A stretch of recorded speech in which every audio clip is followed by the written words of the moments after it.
Aleluia, aleluia. Você pode sentar.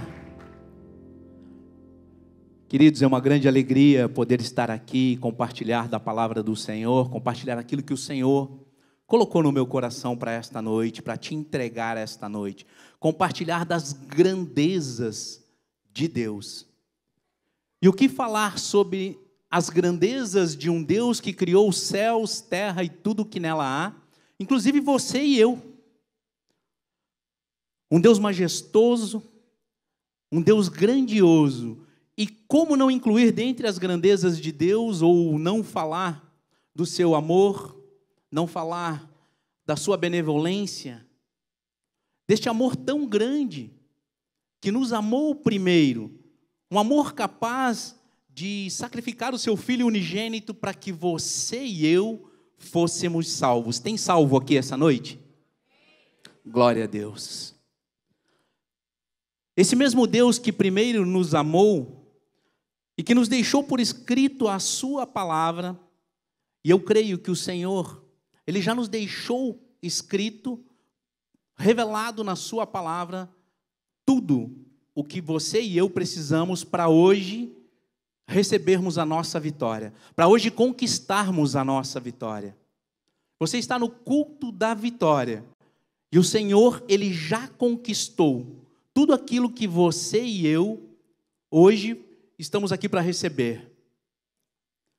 Eu creio que o Senhor, Ele já deixou por escrito a sua perfeita, boa e agradável vontade. Ele é um Deus que revela-se a nós de maneira específica, e eu acredito em revelação específica, que é quando um profeta fala diretamente com você, enviado pelo Senhor. Eu creio, porque a palavra do Senhor diz, creia em Deus e nos seus profetas e prosperará. Tem gente que crê em profeta aqui? Amém. Glória a Deus. Mas Ele também é um Deus que se revela a todos, ao que crê e também ao que não crê. E Ele se revela atrás daquele que não crê, através da sua criação, através da revelação que nós chamamos de revelação geral, ou seja, através da natureza e da sua criação. E como não contemplar a grandeza de Deus e a assinatura dele em tudo quanto ele criou? É possível que você e eu encontremos e contemplemos na natureza do Senhor, no céu, no mar. É possível contemplar a grandeza, a majestosidade do Senhor, porque Ele é um Deus grande. Mas o que me chama a atenção é que no livro do profeta Isaías, vários versículos eles são dedicados para nos ilustrar, para nos exemplificar a grandeza no sentido literal, ou seja, para nos exemplificar, nos mostrar o tamanho de Deus, se é que isso é possível. Alguém aqui consegue imaginar o tamanho do nosso Deus? Ninguém? Então acompanha comigo, porque o capítulo 40, a partir do verso 12 de Isaías, ele nos dá uma pincelada do que talvez venha a ser o tamanho de Deus. Isaías 40, verso 12 diz assim, diz que Ele é quem mediu na concha da sua mão as águas, e tomou a medida dos céus aos palmos, e recolheu numa medida o pó da terra, e pesou os montes com peso, e os outeiros em balanças. Dá para imaginar o tamanho da balança do Senhor? O tamanho da mão do nosso Deus? Capaz de conter nela, na concha de uma de suas mãos, todas as águas. Eu fico como criança. Sabe criança quando olha para o céu, olha uma nuvem e fica imaginando um formato? Fica imaginando o tamanho, como ela foi criada. Esses versos, eles nos dão um vislumbre do tamanho do nosso Deus. O versículo de número 15 do mesmo capítulo vai dizer, eis que as nações são consideradas por Ele como a gota de um balde. todas as nações são consideradas por ele como a gota de um balde. E hoje o que a gente vê é nação contra nação, uma querendo ser maior do que a outra. E todas elas têm o mesmo tamanho, a mesma importância para Deus. Porque a palavra vai dizer que, assim como a gota de um balde, como o pó miúdo das balanças, ele também levanta as ilhas como uma coisa pequeníssima. Imagine uma ilha. Vamos pegar, por exemplo, Florianópolis. Ela é uma coisa pequeníssima que o Senhor levanta com a sua mão, como se pó fosse. Esse é o tamanho do nosso Deus.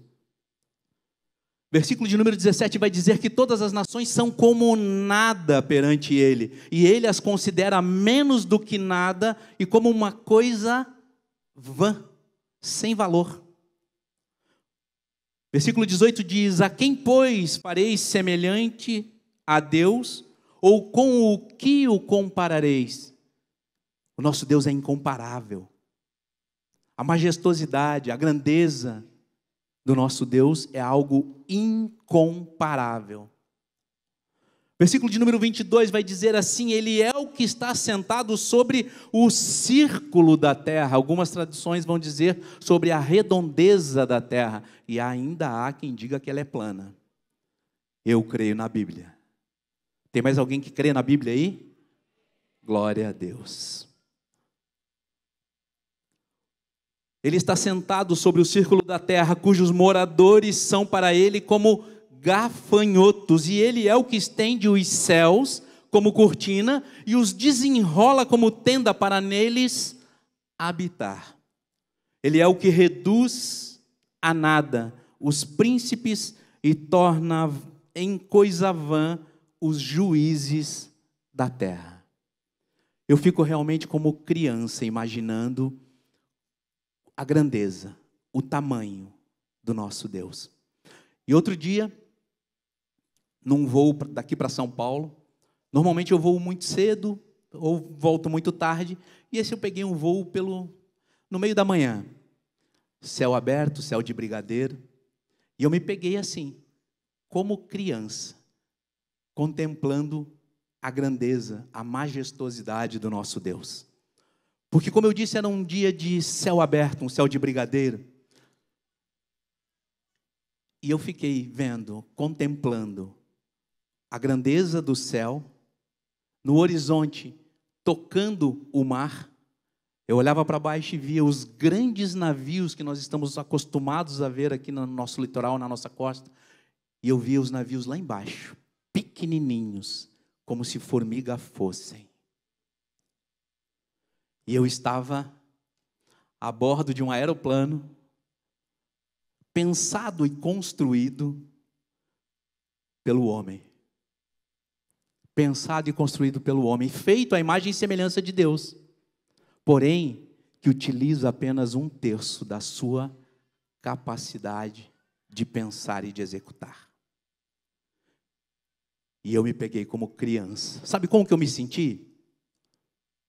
Como o vermezinho de Jacó, pequenininho, muito pequenininho, tentando imaginar a grandeza, o tamanho, de um Deus que criou todas as coisas, céus, terra, tudo que nela há, você, eu. Agora, sabe o que mais me chama a atenção nisso tudo? De todas as grandezas do nosso Deus, a que mais me espanta é o fato dele habitar em nós.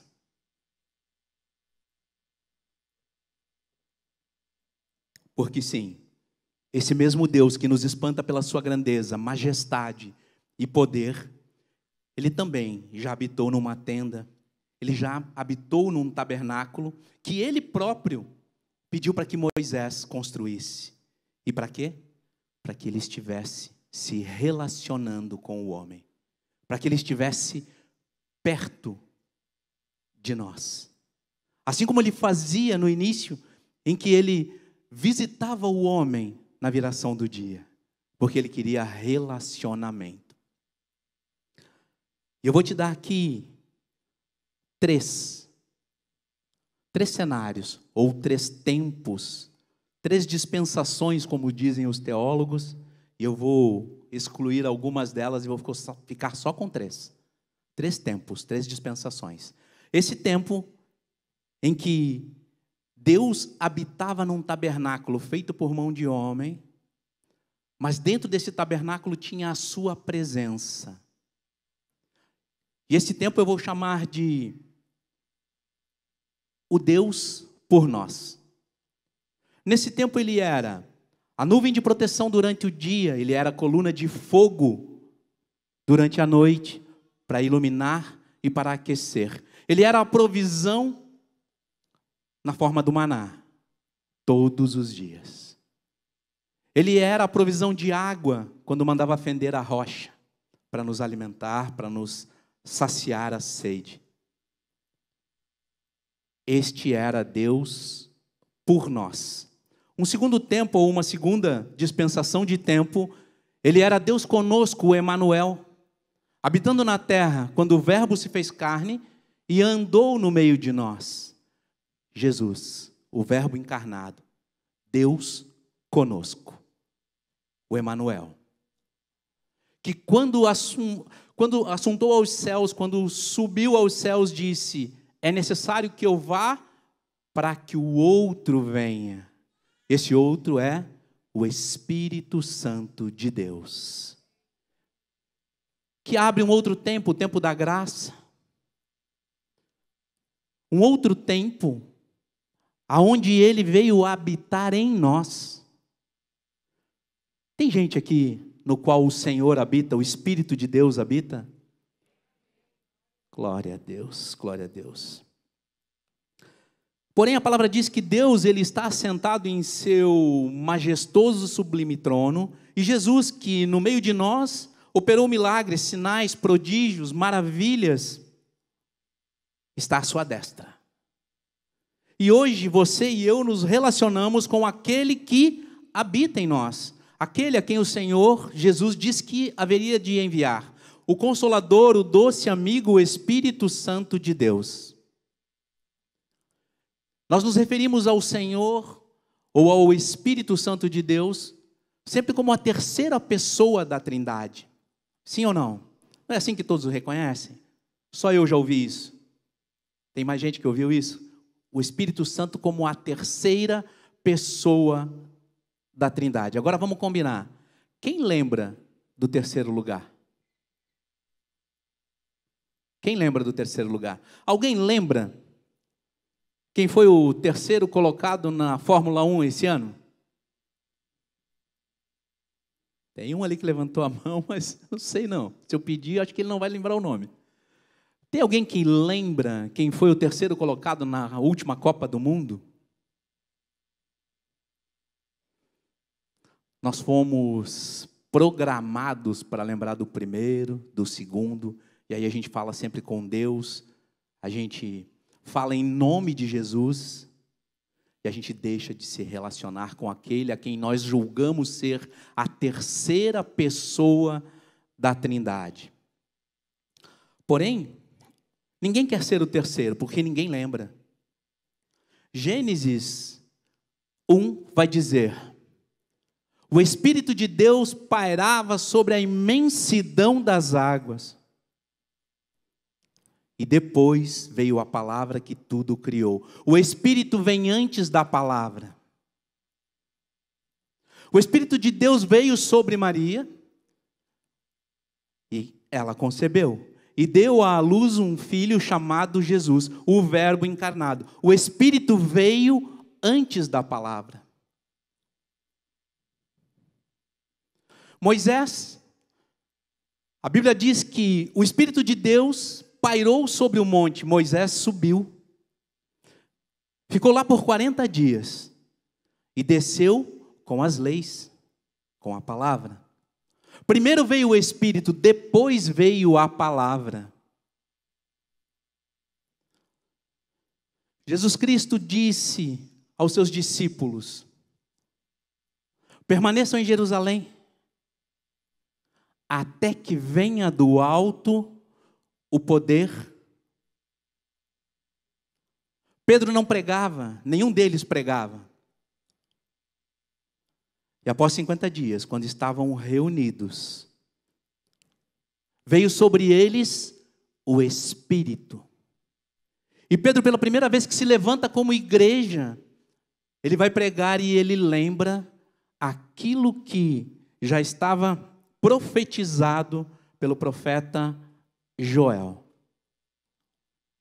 Acontecerá depois que derramarei o meu espírito sobre toda a carne. Vossos filhos e vossas filhas profetizarão, os vossos anciãos terão sonhos, os vossos mancebos terão visões.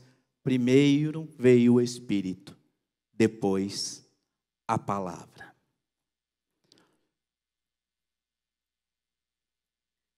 Queridos, eu sei que tem muita gente aqui, talvez líderes, talvez evangelistas, pastores, que tem buscado à noite, tem orado, tem lido a palavra, buscando um toque do Senhor, orando: Senhor, faz de novo, faz uma vez mais, me toca, me desperta de novo. Ei, talvez você tenha perdido o ponto de contato. O ponto de contato, ele é o altar do Senhor. Independente de quem esteja sobre o altar, é daqui que emana revelação, poder, unção. Quer conquistar? Quer ser vitorioso? Mantenha o altar como ponto de contato.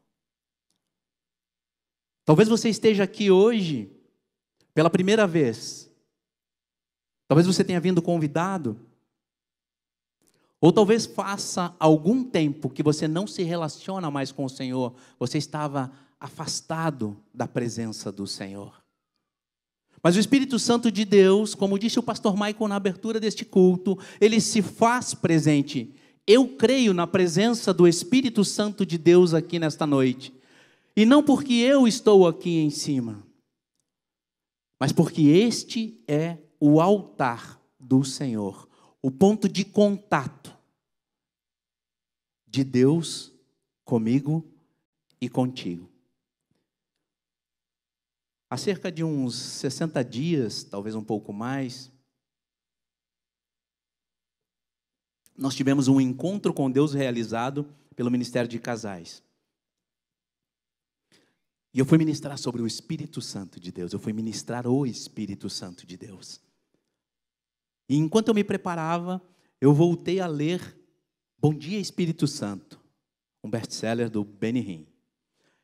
E foi muito interessante porque eu me deparei em um capítulo com uma narrativa dele, onde ele dizia que Benny Hinn, um grande evangelista, realizador de grandes cruzadas, lotava ginásio, lotava estádios. E ele estava a caminho de mais uma dessas cruzadas. E ele se pegou em meio a um trânsito bloqueado, de onde ele avistava o ginásio onde ele deveria estar, mas não tinha como chegar. E ele então pede ao motorista: faça uma ligação, pergunte como está lá. E o motorista assim faz. E a resposta é: as coisas aqui já estão acontecendo, está tudo bem. E o Benny Hinn dentro do carro diz: mas como as coisas já estão acontecendo? Como quem se pergunta: eu ainda não estou lá. Mas o que está acontecendo? E a pessoa do outro lado diz: os paralíticos estão levantando as suas cadeiras de roda, os cegos já estão enxergando, os surdos voltando a ouvir. Queridos, Benny Hinn passou por essa experiência. E ele foi ministrado sobre: não depende de mim, não é por mim, é por Ele. Aquelas pessoas estavam reunidas, 1, 2, 3 ou mais, porque queriam ter um ponto de contato com o Espírito Santo de Deus. E Benny Hinn teve a revelação de que não era por ele. Era o ambiente de adoração. Era 2 ou mais reunidos em nome dele, onde, em cumprimento da sua palavra, ele já se fazia presente. E de acordo com a sua vontade, cegos voltaram a ver, os surdos voltaram a ouvir, pessoas voltaram a andar. Porque esta era a boa, a perfeita e agradável vontade do Senhor. O mesmo Senhor que está aqui esta noite, o mesmo Espírito que estava lá, está aqui nesta noite. E Ele hoje quer estabelecer ou restabelecer contigo esse ponto de contato. Amém? Tem alguém que crê que o Espírito Santo de Deus está aqui essa noite? E Ele é capaz de operar maravilhas, milagres, cura. Ele é capaz de derramar sobre você uma nova unção. Se você é uma daquelas pessoas que tem, durante a noite, durante a madrugada, levantado para ler, para buscar a sua presença, Ele hoje está aqui para te responder. Mas para isso você e eu precisamos dar um passo. Para isso você e eu precisamos estabelecer esse ponto de contato, porque sim, depende de você, somente de você. Na Capela Sistina, no Vaticano, há uma pintura, um afresco no teto, na parte central. É uma pintura de Michelangelo e ele ilustra a criação do homem. Deus tocando ou tentando tocar o dedo do homem. Me chama a atenção porque a mão de Deus, o braço de Deus está estendido, a mão de Deus está estendida, o seu dedo está estendido. E o braço do homem está flexionado levemente e o seu dedo está distendido. Está encurtado. O que eu vejo nessa pintura, feita por mão de um homem, mas que ilustra a criação, o Criador sempre com a sua mão estendida, depende da criatura, depende do homem estender a sua mão e estabelecer esse ponto de contato.